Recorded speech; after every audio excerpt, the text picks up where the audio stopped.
Mega auction ఐపీఎల్లో అసలు ఎందుకు? అసలు ఎప్పుడు స్టార్ట్ అయింది? ఎవరికి కావాలి? ఎవరికి వద్దు? ఎందుకు ఇంత కన్ఫ్యూజను? ప్రపంచంలో ఏం జరుగుతుంది? డౌట్లు ఉన్నాయా? డీటెయిల్గా మాట్లాడుకుందామా? ఇంకెందుకు ఆలస్యం, let's get started. Welcome to Stump Tales. నా పేరు కౌశిక్. ఇప్పటిదాకా ఎప్పుడు కూడా సబ్స్క్రైబ్ చేసుకోకపోతే, వీడియోస్ చూస్తూ మరి సబ్స్క్రైబ్ చేసుకోకపోతే, why are you doing this like this? Why are you doing this? Hit subscribe బటన్ను. మనం టచ్లో ఉందాం. చాలా మ్యాటర్స్ ఉన్నాయి మనం ఆడుకోవాల్సినవి. ఆ పని మీరు చేసి పెట్టండి. వెళ్ళిపోదాం వీడియోలోకి డైరెక్ట్గా. ఇప్పుడు ఈ మెగా ఆక్షన్ ఏదైతే ఐపీఎల్లో జరగాల వద్దా, జరిగితే ఎన్ని రిటెన్షన్లు, ఆర్టీఎంలు ఎన్ని, ఇంతగా నడుస్తుంది కదా. దీంట్లో అసలు ఈ మెగా ఆక్షన్ ఎందుకు? అసలు ఎవరికి కావాలి? ఎందుకు కావాలంటున్నారు? ఎవరు వద్దంటున్నారు? దీన్ని కంపేర్ చేస్తే వేరే ప్రపంచంలో ఉన్న స్పోర్టింగ్ లీగ్స్తో వాళ్ళ దగ్గర ఉన్న కల్చర్ ఏంటి, వాళ్ళ దగ్గర ఉన్న ఆ సిస్టమ్ ఏంటి మాడుకోవాలి కదా. అయితే ఇప్పుడు ఏం చేద్దాం అంటే, మనం ఫస్ట్ నుంచి వద్దాం. స్టార్టింగ్లో ఎప్పుడైతే ఐపీఎల్ స్టార్ట్ చేశారో 2007-8 ఆ టైంలో, అప్పుడు ఒక టీంలో ఇంతమందే ఉండాలని రూల్ లేదనమాట.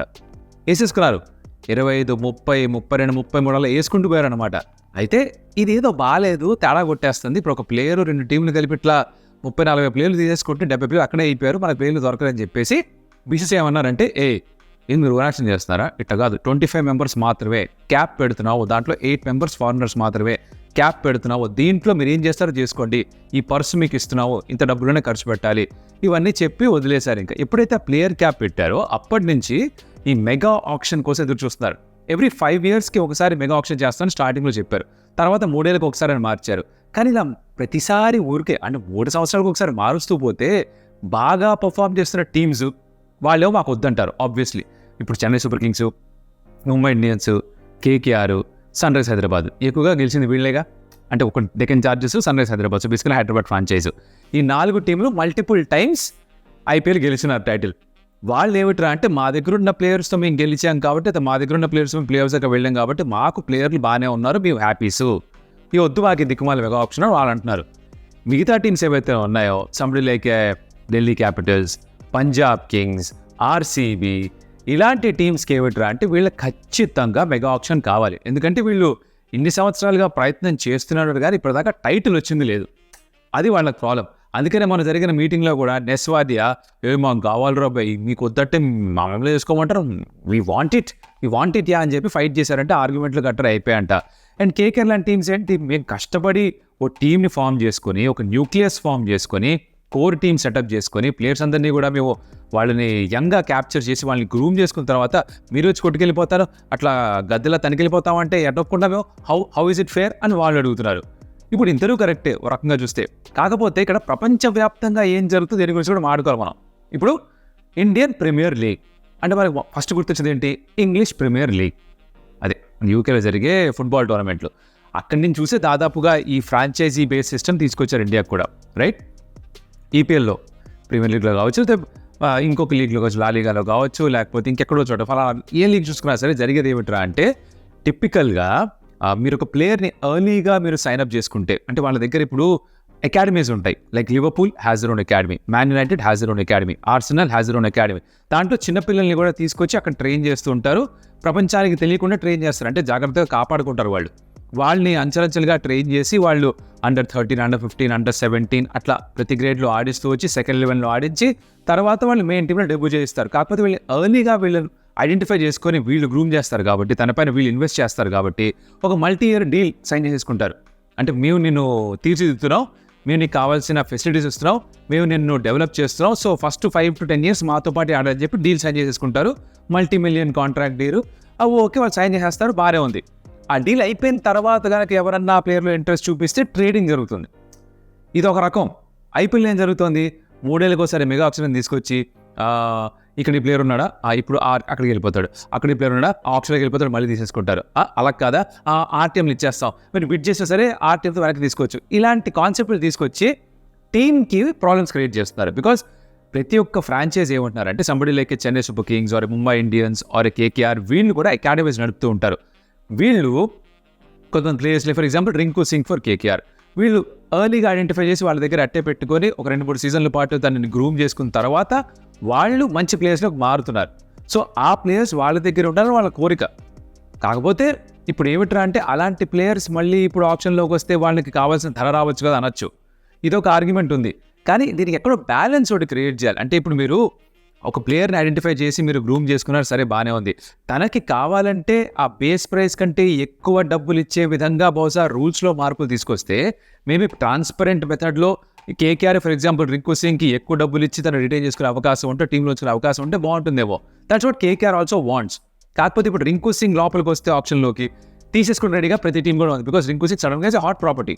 ఒక ఎగ్జాంపుల్ మాత్రం ఇస్తే చాలా మంది ప్లేయర్స్ ఉంటారు. ఫర్ ఎగ్జాంపుల్ బుమ్రా వచ్చాడు ఆప్షన్లోకి, వదులుతారా ఎవరన్నా? వదులుతారా? లేదు. 25-30 కోట్లు గెలిపినా కూడా ఆశ్చర్యపోకర్లేదు. బికాస్ బుమ్రా అటువంటి ప్లేయర్. బట్ ముంబై ఇండియన్స్ ఏంటి, అరే మేము కదా బుమ్రాని ఫస్ట్ ఐడెంటిఫై చేసి మేము కదా తను తీసుకొచ్చి ఐపీఎల్లో ఆడించింది, మేము కదా తను మా దగ్గర ఆడుతూ కదా తను ఇండియాకి ఆడింది. ఇప్పుడు అంత బెనిఫిట్స్ క్యూములేటివ్గా కాంపౌండ్ చేసుకున్న బెనిఫిట్స్ అన్ని మా దగ్గర ఉండాలి కదా అని వాళ్ళ తాపత్రయం అనమాట. ఇక్కడ బేసిక్గా గొడవ వస్తుంది. సో ఈ మెగా ఆప్షన్ కావాలనే వాళ్ళ టీమ్స్ ఏవో ఎవరా అంటే ఎవరికైతే టైటిల్స్ ఇప్పటిదాకా దొరకలేదో, ఎవరైతే ఎక్కువగా ప్లే ఆఫ్స్కి వెళ్ళరో, ఎవరైతే వాళ్ళ దగ్గర టీమ్స్ అంత గొప్పగా లేవనుకుంటున్నారో వాళ్ళు, ఎవరైతే వద్దంటారు వాళ్ళు ఎవరు అంటే టైటిల్స్ బాగా గెలిచిన వాళ్ళు క్వాలిఫై అయ్యే ప్లే ఆఫ్స్కి వీళ్ళు వద్దంటారు అనమాట. ఇది బేసిక్గా గొడవ. ఇప్పుడు ఇంకో ఆర్గ్యుమెంట్ ఏమిట్రా అంటే ఎవ్రీ 5 yearsకి ఒకసారో ఎవ్రీ 3 yearsకి ఒకసారో ఆప్షన్ జరుగుతోంది కదా, మీరు ఎలాగో మళ్ళీ మీకు అవకాశం దొరుకుతుంది కదా, అప్పుడు మళ్ళీ టీమ్స్ని రీబ్రాండ్ చేసి మళ్ళీ రీగ్రూప్ చేస్తున్నారు కదా, అయినా మీరు గెలలేదు కదరా అని ఎవరైతే ఇప్పటిదాకా గెలవలేదో వాళ్ళపైన కొంచెం సవాళ్ళు వస్తున్నాయి. అది కరెక్టే. బికాజ్ వాళ్ళకి ఛాన్స్ ఇచ్చినప్పుడు వాళ్ళు ఆప్షన్లోకి వెళ్ళి కావాల్సిన ప్లేయర్స్ని సంపాదించుకున్నప్పుడు మరి అయినా కూడా వాళ్ళు గెలవలేదు అన్నప్పుడు టీమ్ కాంబినేషన్ మార్చుకుంటూ వేసినా కూడా ఇంకేదో క్లిక్ కావట్లేదు. అందరికీ బెస్ట్ 11 బెస్ట్ 15 రారుగా, ఎత్తుక్కోవాలి, చూస్ చేసుకోవాలి, టీమ్గా మార్చుకోవాలి. సంబడిలోకి ఎల్ఎస్జీ వాళ్ళు కన్సిస్టెంట్గా ఎలా వచ్చారు ప్లే ఆఫ్స్కి. సంబడిలోకి గుజరాత్ టైటన్స్ గెలిచారు ఫస్ట్ టైం, రెండోసారి రన్నర్స్అప్గా వచ్చారు. So there are teams which have crack the code, there are teams which have not been able to crack the code. So ఇక్కడ ఈ బేసిక్ ప్రాబ్లం ఉంది. అండ్ దాంట్లో ఏంటి, ఈ ఆర్టీఎం అనే కాన్సెప్ట్ వస్తుంది. చండాలమైన కాన్సెప్ట్ నాకు అనిపిస్తుంది అనమాట. బై ద వే మన ఒక సబ్స్క్రైబర్స్ ఒక కమెంట్లో రాశారు, భయ్యా అసలు ఆర్టీఎం ఏంటి ఎక్స్ప్లెయిన్ చేయవని. చాలా మందికి తెలిసింది, చాలా తక్కువ మందికి బహుశా తెలియదు. అది ఏమిట్రా అంటే ఆప్షన్లోకి సే ఫర్ ఎగ్జాంపుల్ ఒక కేకేఆర్ రింకు సింగ్ అనుకుందాం, ఇందాక చదివి సభలు తీసుకుంటే రింకు సింగ్ ఆప్షన్లోకి వచ్చాడు, రిలీజ్ చేయాల్సి వచ్చింది. కేకేఆర్ ఆప్షన్లోకి వచ్చాడు, భయంకరమైన బిడ్డింగ్ జరిగింది. Punjab Kings, Delhi Capitals, Chennai Super Kings, అలాగే సన్ రైజ్ హైదరాబాద్ అందరూ బిడ్ చేస్తున్నారు. తన ప్రైజ్ 10 కోట్లు 11 కోట్లకి వెళ్ళిపోయింది అనుకుందాం ఫర్ ఎగ్జాంపుల్. ఓకే, 11 కోట్లకి వెళ్ళిపోయినప్పుడు పంజాబ్ కింగ్స్ కనుక తను లాస్ట్ బిడ్ ప్లేస్ చేసి 11 crores మాకు రింకు సింగ్ కావాలి అంటే అప్పటిదాకా సైలెంట్గా ఉన్న or other 11 crores sold to Punjab Kings అని ఆప్షన్ టప్ అని సుత్తి కొట్టేసిన తర్వాత రైట్ టు మ్యాచ్ కేకేఆర్ మీకు కావాలంటే టక్కుని కార్డు ఇస్తారు, రైట్ టు మ్యాచ్ కావాలి అని. అంటే బిడ్డింగ్ ప్రాసెస్లో ఏమీ పార్టిసిపేట్ చేయకుండా లాస్ట్లో ఏ ప్రైస్ అయితే వచ్చిందో ఒక టీం అనౌన్స్ చేశారో బిడ్ చేస్తామని, ఆ ప్రైస్కి ఆ ప్లేయర్ని రిటైన్ చేసేసుకోవచ్చు. ఇక్కడ ఓ విధంగా చూస్తే బహుశా ప్లేయర్కి కావాల్సిన ప్రైస్ రావాల్సిన ప్రైస్ వస్తోంది. కాకపోతే ఈ వేరే టీమ్స్ ఎవరైతే ఆప్షన్లో పాల్గొని బిడ్ చేసి ఆ పర్టికులర్ ప్రైస్కి ప్లేయర్ సొంతం చేసుకుంటారో వాళ్ళ ప్లాన్స్ అన్ని సత్యనాశ అయిపోతాయిగా, సర్వనాశనమేగా, ముగిపాలేగా. అందుకే చాలామందికి ఆర్టీఎం ఇష్టం లేదు. ఈ right to match, by the way right to match అర్థమైపోయింది, కాన్సెప్ట్ క్లియరే కదా. అందుకని ఆర్టీఎమ్స్ ఎవరికి ఇష్టం లేదు. రిటెన్షన్లో పెడతారా, పెట్టుకోండి అంటారు. ఇప్పుడు 2 కొత్త టీమ్స్ తీసుకొచ్చినప్పుడు కూడా ఏం చేశారంటే ఎక్కువ రిటెన్షన్స్ పెట్టలేదు. అండ్ అలాగే ఎల్ఎస్జీకి, జీటీకి ఛాన్స్ ఇచ్చారు, మీరు కూడా రిటైన్ చేసుకోండి ఉన్న పూల్స్లో ప్లేయర్ని కొంతమందిని అని చెప్పేసి. అలా వాళ్ళు కూడా కాసిన ప్లేస్ తీసుకొని దగ్గర పెట్టుకున్నారు అనమాట. అప్పుడే హార్దిక్ పాండ్యా జీటీకి వెళ్ళడం, శుభ్మన్ గిల్ కూడా జీటీకి వెళ్ళడం, ఇవన్నీ జరిగి ఎల్ఎస్జీకి కేఎల్ రాహుల్ వెళ్ళడం విత్ దట్ నంబర్ 1 క్యాప్ అయిన 1 ఫస్ట్ ప్లేయర్ ఫర్ ఎల్ఎస్జీ, ఇలా జరిగాయి. ఇప్పుడు మళ్ళీ మెగా ఆప్షన్ అంటే ఇప్పుడు దాని మల్టిపుల్. ఫస్ట్ థింగ్ ఇస్ మీరు ఒక ప్లేయర్ని ఐడెంటిఫై చేసి గ్రూమ్ చేసి ఒక ఫినిష్ ప్రోడక్ట్లో తయారు చేసుకుంటారు. So you want to reap the benefits of it. 2, ప్రతి టీంకి ఒక మార్కెట్ వాల్యూ ఉంటుంది, రైట్? ఆ బ్రాండ్కి ఒక వాల్యూ ఉంటుంది, దానికి వచ్చే ఎండార్స్మెంట్స్ ఉంటాయి. అవన్నీ కూడా ప్లేయర్స్ మీద డిపెండ్ అయి ఉంటుంది, ఏ కోర్ గ్రూప్ ఆఫ్ ప్లేయర్స్ ఉన్నారో. ఇప్పుడు ప్రతిసారి అది మారుస్తూ పోతానంటే మీకు మీ బ్రాండ్ వాల్యూ పడిపోతుంది. అలాగే మీకు స్పెక్టేటర్స్, మీ ఫ్యాన్స్ ఎవరైతే ఉన్నారో వాళ్ళకు కూడా కనెక్ట్ ఫీల్ అవ్వదు, ఏర్పడదు. ఇప్పుడు ఒకసారి జీటీ కాడిన హార్దిక్ పాండ్యా ఈసారి ఎంఐ కాడి, ఈసారి ఆప్షన్లో మళ్ళీ ఎంఐ క్యాప్టెన్సీ వదిలిచ్చారు, బయటకు పంపించేస్తారని చెప్తున్నారు కదా. ఈ సెపరేట్ టాపిక్ ఒకసారి చేద్దాం. అలా మళ్ళీ ఇంకేదో టీంకి వెళ్ళిపోయి సూర్యకుమార్ యాదవ్ ఎంఐ నుంచి బయటకు వచ్చేసి, బుమ్రా బయటకు వచ్చేసి, ఇప్పుడు ఎంఐని ఎవరు ప్రేమిస్తారు, ఎవరు సపోర్ట్ చేస్తారు? రోహిత్ శర్మ కూడా బయటకు వచ్చారు. అప్పుడు పరిస్థితి ఏంటి? ఫర్ ఎగ్జాంపుల్ హైపోథెటికలీ ఆర్సీబీ నుంచి విరాట్ వెళ్ళిపోతే పరిస్థితి ఏంటి? ఫర్ ఎగ్జాంపుల్ సిఎస్కే నుంచి ఎంఎస్ ధోని వెళ్ళిపోయి ఇంకొక టీం ఆడితే పరిస్థితి ఏంటి? ఇలాంటి కాన్సెప్ట్స్ ఎప్పుడైతే వస్తాయో ఆన్ టు ద టేబుల్, అక్కడే ఇబ్బందులు ఎదుర్కొంటారు అందరూ కూడా. Because everybody wants to maintain that brand value according to the team or around the team. And ఏదైతే ఫ్యాన్ కల్చర్ ఉందో, ఏదైతే ఫ్యాన్స్ సపోర్ట్ ఉందో అదంతా ప్లేయర్స్ వల్లే వస్తూ ఉంటుంది. సో అది వదులుకోవడానికి ఇష్టపడట్లేదు majority of the teams. And కొంతమంది టీమ్స్ ఎవరైతే ఇప్పటిదాకా టైటిల్ గెలుచుకోలేదో వాళ్ళు కావాలంటున్నారు. ఇదనమాట బేసిక్గా గొడవ. ఈ మెగా ఆక్షన్ ఎందుకు స్టార్ట్ అయింది, ఎవరు కావాలంటున్నారు, ఎవరు వద్దంటున్నారు, దీని కథా కమామిసం అంటే ఇదనమాట. సో మీరేమనుకుంటున్నారు, మీ ఉద్దేశంలో మెగా ఆక్షన్ జరగాల? కొంతమంది ఏంటి, మెగా ఆక్షన్ జరిగితే ఆప్షన్లో ఫుల్ హైలైట్ ఉంటుంది, మంచి హై వస్తుంది, బోల్డ్ డబ్బులు ఖర్చు పెడతారు, చూడడానికి చాలా బాగుంటుంది. కరెక్టే, అది అక్కడి వరకే. బట్ ఫర్ ఎగ్జాంపుల్ మీరు ఒక సిఎస్కే సపోర్టర్ అనుకుందాం. Ruturaj Gaikwad, Devon Conway, Mahendra Singh Dhoni, Moeen Ali, Pathirana, వీళ్ళందరూ ఒక కోర్ గ్రూప్గా ఫామ్ అయిపోయారు. వీళ్ళు ఇప్పుడు చెల్లాచెదరు అయిపోతే మీకు ఓకేనా? సిఎస్కే ఫ్యాన్, సిఎస్కే మీకు ఓకేనా? I think it all depends on the perspective. మీరు కనుక మీకు నచ్చిన టీం ఏదైతే ఉందో వాళ్ళు కనుక ఇప్పటిదాకా ఐపీఎల్ గెలవలేదు, కన్సిస్టెంట్గా ప్లేయర్స్కి రావట్లేదు అని అనుకుంటే మీకు మెగా ఆప్షన్ కావాలనిపిస్తుంది. అవునా? కామెంట్లో చెప్పండి నాకు. If you agree with what I'm telling, let me know in the comments. లేదు మీ దగ్గర వేరే పర్స్పెక్టివ్, వేరే పాయింట్ ఆఫ్ వ్యూ ఉందంటే అది కూడా చెప్పినా కూడా అర్థం చేసుకునే ప్రయత్నం చేస్తాం అనమాట. సో ఇందాక చెప్పిన హార్దిక్ పాండ్యాకి క్యాప్టెన్సీ ఎంఐ నుంచి తీసేసి ఇంకెవరికో ఇచ్చేస్తారని, బయటకు వదిలేస్తారేమో అని టాక్ ఏదైతే వచ్చిందో దాని గురించి సెపరేట్గా మాట్లాడదాం.